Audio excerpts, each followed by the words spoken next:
Bismillahirrahmanirrahim. Baiklah, kita sambung pembelajaran kita.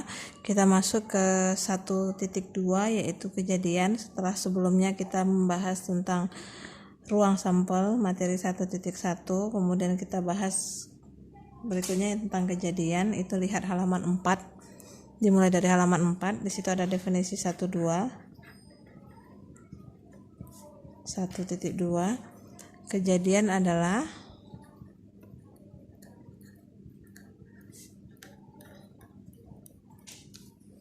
himpunan bagian dari ruang sampel.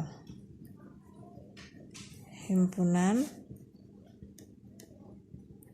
bagian dari ruang sampel. Oke. Ingat, dia juga himpunan dan dia bahagian daripada ruang sampel. Contohnya, kalau ini contohnya yang lain tidak ada di buku. Contoh, misal percobaan kita adalah pelemparan satu dadu. Berarti kejadian ruang sampelnya atau T-nya adalah 1, 2, 3, 4, 5, 6. Oke. Nah, kejadian di sini munculnya bilangan mata dadu ganjil. Nah, ingat, kalau lambangnya kita lambangkan dengan huruf kapital karena dia tetap himpunan ya. Kita misalkan dengan A. Ingat tadi seperti video sebelumnya, selain S dan T. A boleh, B boleh, selainnya selain S dan T. Apa saja mata dadu ganjil dari S atau T kita, yaitu 1, 3, 5. Nah, ini tentu sudah kalian pelajari sebelumnya sewaktu sekolah menengah atau semester 1, 2. Jadi, kejadian adalah himpunan bagian daripada ruang sampel. Lihat, munculnya mata dadu ganjil 135 bahagian daripada ruang sampel.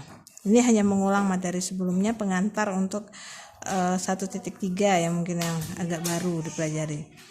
Kemudian coba kalian lihat buku juga ada definisi 1.3 tentang komplemen. 1.3 itu tentang komplemen. Bunyinya adalah komplemen suatu kejadian A terhadap T ialah himpunan semua unsur T yang termasuk A. Komplemen A dinyatakan dengan lambang A. Ada T, ada aksen atau ada komplemen. Jadi kalau ini dari sini A komplemennya kita sambung ya, dari contoh yang di atas. Berarti A komplemennya apa? 2, 4, 6. Selain dari A tapi ada di dalam T. Berikutnya, lihat halaman sebaliknya nak ya, itu halaman 6. Ada definisi 1.4. Definisi 1.4 itu membahas tentang irisan dua kejadian. Tentang irisan A dan B. Oke, udah juga kalian pelajari. Yang ada unsur di A sesuai dengan definisinya. Kejadian yang unsurnya termasuk dalam A dan termasuk di dalam B, berarti ada di A dan di B. Kemudian definisi 1.5 itu tentang kejadian A dan B saling meniadakan atau terpisah.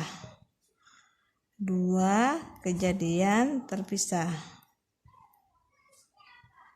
Apa definisinya? Jika irisannya sama dengan himpunan kosong. Kemudian definisi 1.6,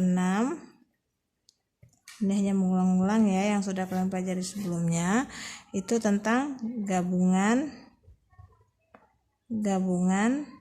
dua kejadian A dan B. Oke. Kata hubung yang digunakan di sini adalah atau, sedangkan pada irisan kata hubungnya adalah dan. Kemudian untuk berikutnya adalah contoh-contoh, ada contoh 1.10, 1.11, 1.12, kalian bisa lihat buku. Contoh 1.12 itu ada diagram Venn, A iris B Oke, kita akan lihat.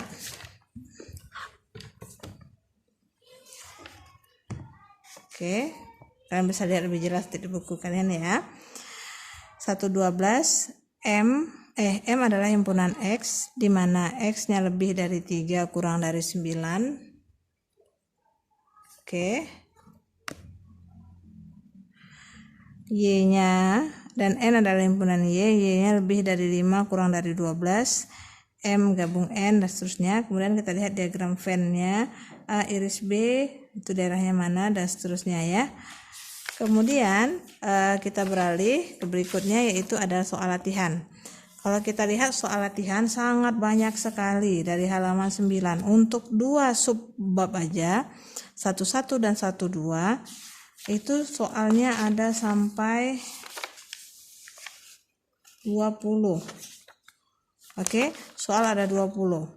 Nah, ada nomor 1. Saya fokus ke ini.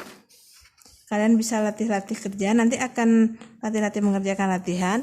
Nanti akan ada juga saya kasih soal setiap pertemuan, insya Allah saya akan kasih soal di GC, Google Classroom, yang akan dikumpul sesuai dengan waktu kuliah kita. Kalian latih-latih kerja seperti soal nomor dari nomor 12 sampai dengan 20 memiliki pola yang sama.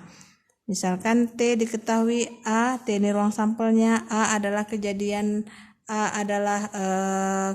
A, B, C. Kemudian hitung A gabung C, A iris B, C komplemen. Ini sudah kalian pelajari semuanya. Soal nomor 15 begitu juga, nomor 16. Kerjakan aja, pilih 2 diantaranya. Insya Allah sudah mewakili materi 11 dan 12. Nah, materi yang penting yang mungkin yang baru, sebenarnya materi 1.3 ini sudah kalian pelajari juga sewaktu sekolah menengah, cuman akan lebih detail lagi kita bahas. Kapan itu? Insya Allah di pertemuan kedua. Oke, jika ada permasalahan untuk materi 11 dan 12, silahkan sampaikan ke saya. Oke, untuk tugasnya nanti akan saya share, akan saya tulis di GC. Ini saja materi untuk pertemuan pertama. Semangat dengan segala keterbatasan. Maaf jika salah penyampaian. Assalamualaikum warahmatullahi wabarakatuh.